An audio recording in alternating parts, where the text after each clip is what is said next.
Hi, it's Avraham Goldhar, and welcome to the crash course on Jewish identity. Knowing one's identity is clearly the most important thing in life as a foundation because it defines everything else. What you are about, where you're going, what you need to do or want to do, and it's how the world relates to you. So the question of what is a Jew's identity is at the core of everything Jewish. So let's take a look and try to get an understanding what is our identity all about. So the first question is, what is the foundation of our Jewish identity? Here are some options. Is it a religious identity? Is it a racial identity? Is it a cultural identity or an ethical identity? So I believe it's none of the above. Yeah, clearly we have a religious outlook and there's racial component. We definitely have culture and there's ethics clearly throughout our tradition. But at the foundation, it's none of the above. The foundation of Jewish identity is a national identity. We are a nation. I think it's very clear. If we just look back for a moment, we'll see that everything that's described about the Jewish people going back to the beginning begins with the idea that the Jewish people are members of a nation. For example, when God first comes to Abraham in the Bible, in the book of Genesis, he says to him, go to a land and I'll make you a great nation. He doesn't say, I'll make you into a great religion. He says, I'll make you into a great nation. Then at the burning bush, God comes to Moses and he tells him to tell Pharaoh to send my nation out to a land flowing with milk and honey. Then at Mount Sinai, God comes to Moses and tells him that you will become a treasured nation amongst all the nations. Then there's the well-known quote. It comes from the Jewish prophet Isaiah, where the Jewish people are told that we're meant to be a light unto the nations. And then there's the familiar blessing that every bar mitzvah child says when they get called up to the Torah. They make the blessing, blessed are you, Lord our God, who chose us from among all the nations. So you can see that nationhood is the foundation of Jewish identity. And this explains a lot. This is why there are 26 nations that have adopted the religion of Islam as their official religion. And there are 18 nations that have adopted Christianity as their official creed. But there's only one Israel, one Jewish nation. Because by definition, a nation is a people's connection to a land. So just like there's one United States, one Canada, one South Africa, Italy, France, Germany, and so on, there's only one Israel. And once you start to look at the Jewish people through the lens of nationhood, it explains a lot. Right? That's why our Torah has national laws. Right? We have a social welfare system, we have a judicial system and courts, we have zoning laws, we have labor laws, we have a whole banking system and much more. Right? The whole national infrastructure of the Jewish people is identified within our tradition because we're meant to be a nation. That's also why in Judaism there's no separation of church and state. You can't apply that because by definition, who we are is the people in our land looking at the world and ourselves a certain way through our relationship with God. So you can't separate the two. We're meant to be a certain type of nation. And this also explains something fascinating, why Jews don't actively seek converts. The other religions, they put a lot of effort into getting people to believe what they believe and grow in terms of their number of adherents, hundreds of millions and billions. And yet the Jewish people are still pretty small. I don't know the exact number, around 14 million. And the reason why we don't sing converts is because from our point of view, conversion is more like immigration.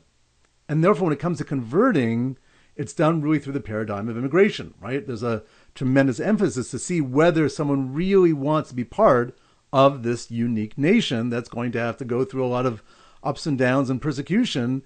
And are they going to be committed to upholding our entire tradition? And this explains also why we have the concept of diaspora Jews. It literally means the body of Jews living in countries outside of Israel. So whether you're a Jew living in Israel or outside of Israel, you're defined in terms of your relationship to the land. So these are some of the things that become better understood and explained when we put everything in the context of nationhood. So now we have to get clear on the question of how is Jewish nationhood different? I mean, clearly the Jewish people are different than your typical country next door. So what are the unique features of the Jewish people's identity? So the first thing is that our nationhood is based on a covenantal relationship between God and the Jewish people. Meaning, it's not that we existed as a nation and then we had beliefs about God that we ascribed to.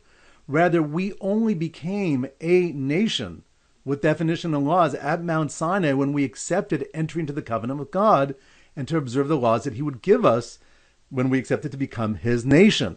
If we had decided not to enter the covenant, then we would not be the Jewish people. So it's our covenant that defines the relationship because it's through the covenant that we actually emerged as a unique people. Secondly, our national security and well-being is conditional. Meaning it's not just, okay, here's the land and just live there and defend yourself, but rather it's based on the covenant.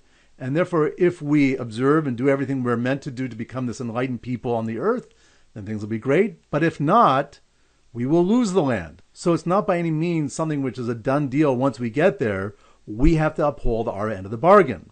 And that leads me to the third unique feature of the Jewish people's nationhood, and that is that it includes the possibility of exile in essence. Meaning, when bad things happen to us as a people, and eventually we get thrown out of the land of Israel, which happens twice in our history, it's not like, oh my goodness, this is a sign that we've been rejected, or things are going wrong, or everything's falling apart.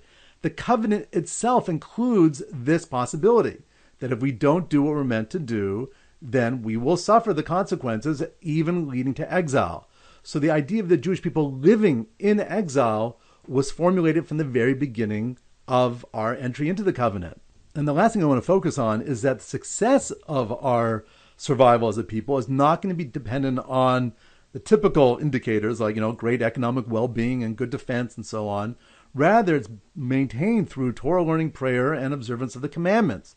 Meaning, if we're close to the Almighty, when we're in the land, then things are good, and if we're not, not.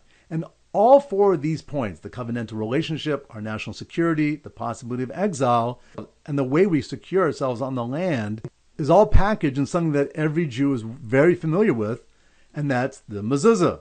Right? If you open up the parchment scroll inside a mezuzah, which we put on every doorway of every home, office, building, so on, you'll find the Shema Prayer. The Shema is our national anthem, so to speak, and we say it twice a day when we get up in the morning and when we go to sleep at night.